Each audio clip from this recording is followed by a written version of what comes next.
नमस्कार, मैं Nikita Shukla. India hot topics में आप सभी का स्वागत है। चलिए बात करते हैं आज की बुलेटिन की।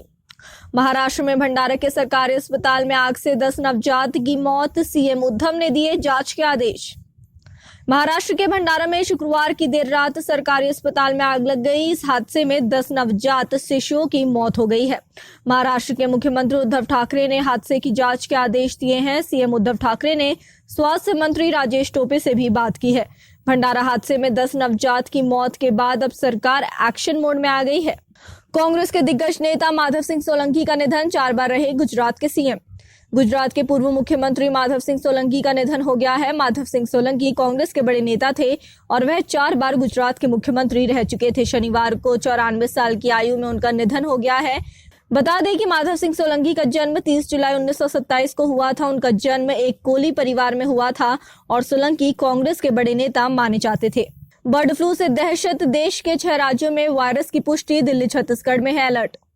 देश में कोरोना के बीच अब बर्ड फ्लू ने भी तेजी से पैर पसारने शुरू कर दिए हैं। भारत के 6 राज्यों में अब तक बर्ड फ्लू की पुष्टि हो चुकी है, जबकि राष्ट्रीय राजधानी दिल्ली और छत्तीसगढ़ में पक्षियों के सैंपल लैब में भेजे गए हैं। बता दें कि अब तक मध्य प्रदेश और केरल से बढ़कर बर्ड फ्लू के वायरस ने और 4 राज्यों को अपनी चपेट में ले लिया है। डोनाल्ड ट्रंप का ट्विटर अकाउंट स्थायी रूप से हुआ सस्पेंड, कैपिटल बिल्डिंग में हिंसा पर एक्शन।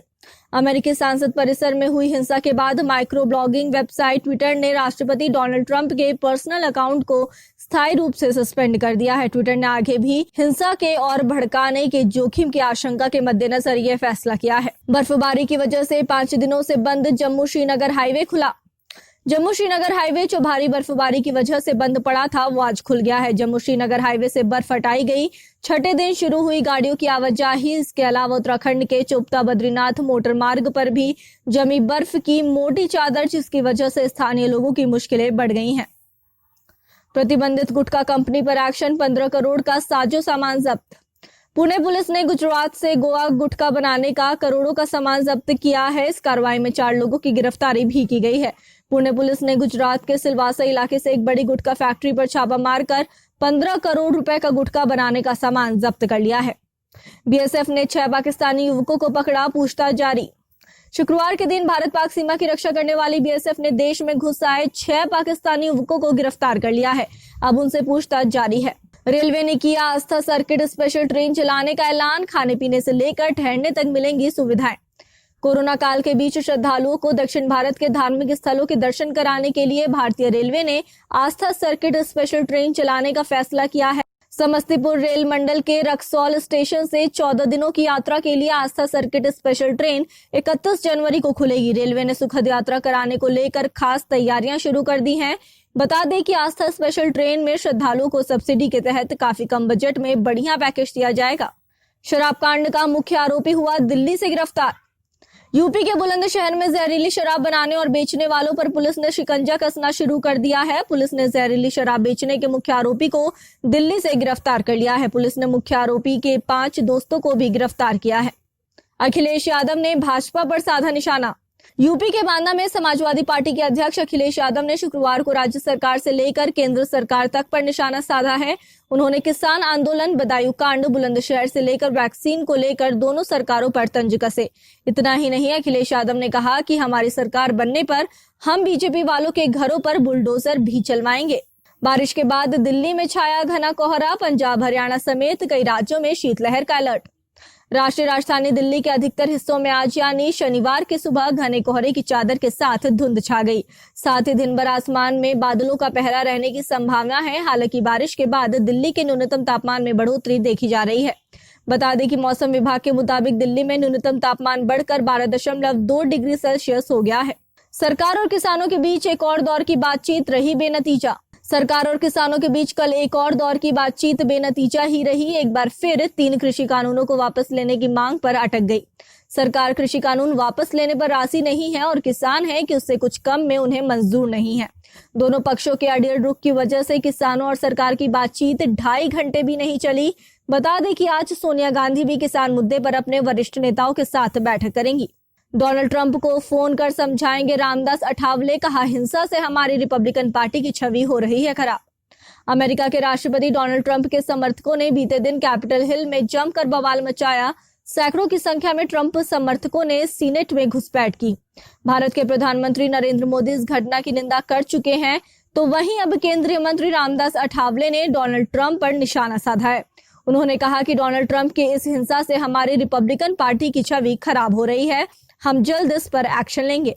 कोरोना नेगेटिव रिपोर्ट वालों को मिलेगी माघ मेले में एंट्री, एचसी ने मांगी रिपोर्ट।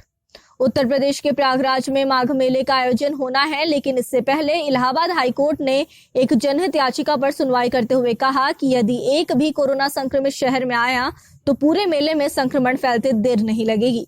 कोर्ट माघ मेले में कोरोना संक्रमण की सुरक्षा योजना से संतुष्ट नहीं नजर आया है। कोर्ट ने यूपी के मुख्य सचिव से मेले में कोरोना संक्रमण रोकने की ठोस योजना मांगी है। फिलहाल इस मसले पर 12 जनवरी को अगली सुनवाई होगी। बड़ा भाई ब्लेड से काटता रहा छोटे की गर्दन, लोगों की भीड़ बनाती रही वीडियो।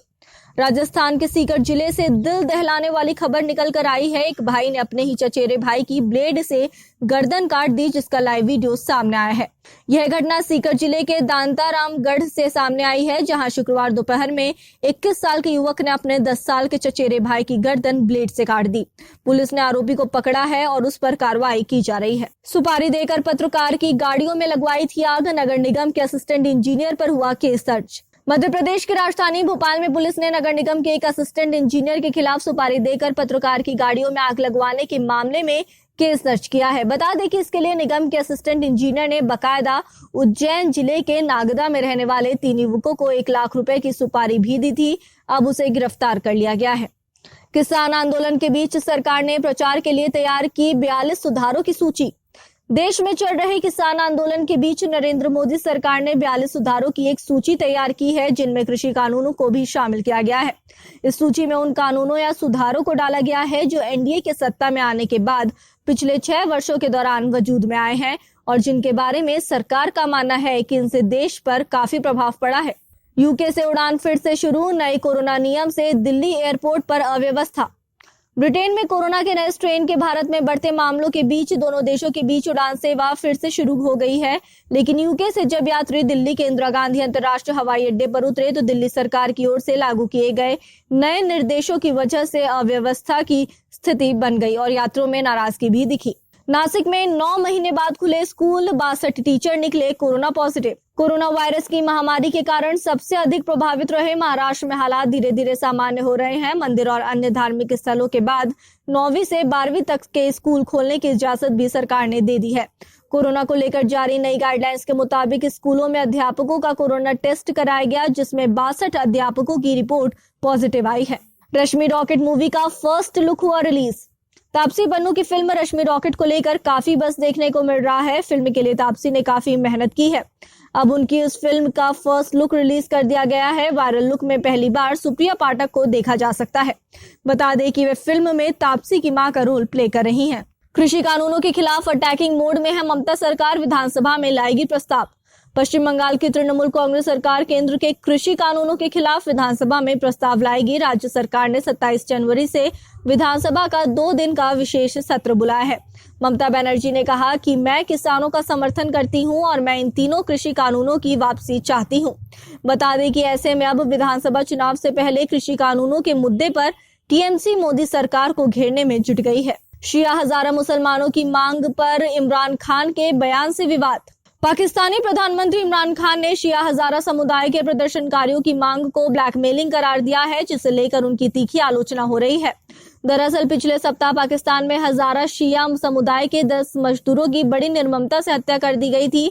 दोषियों की गिरफ्तारी को लेकर हजारा शिया समुदाय के लोग पिछले कई दिनों से विरोध प्रदर्शन कर रहे हैं।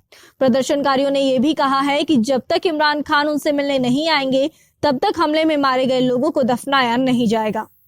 अब बंगाल चुनाव में किस्मत आजमाएगी जीतन राम मांझी की पार्टी, 26 सीटों पर लड़ेगी एचएएम। बिहार में एनडीए के साथ चुनाव में जीत हासिल करने के बाद हिंदुस्तानी अवाम मोर्चा के जीतन राम मांझी ने बंगाल का रुख किया है। बिहार के पूर्व सीएम जीतन राम मांझी ने ऐलान किया है कि उनकी पार्टी अब 26 विधानसभा सीटों पर बंगाल में चुनाव लड़ेगी। अमेरिकी संकट के बीच बोले पीएम मोदी, भारत का लोकतंत्र सबसे जीवंत। प्रधानमंत्री नरेंद्र मोदी ने 16वें प्रवासी भारतीय सम्मेलन को संबोधित करते हुए कहा कि आज नई पीढ़ी भले ही जड़ों से दूर हो गई हो, लेकिन उनका जुड़ाव भारत से बढ़ा है। प्रधानमंत्री नरेंद्र मोदी ने कहा कि इस बार कोरोना काल में भारत के लोगों ने शानदार काम किया है और ये लोग आसपास के लोगों के प्रति मददगार दिखे। इस दौरान भारत के लोगों ने सेवा भाव का परिचय दिया है। बता दें कि इस बार प्रवासी भारतीय दिवस का विषय आत्मनिर्भर भारत है। उम्मीद करते हैं कि आपको ये वीडियो पसंद आई होगी। तो रखिए अब हर खबर पर अपनी नजर इंडिया हॉट टॉपिक्स के साथ और देखते रहें देश भर के लेटेस्ट अपडेट्स। धन्यवाद।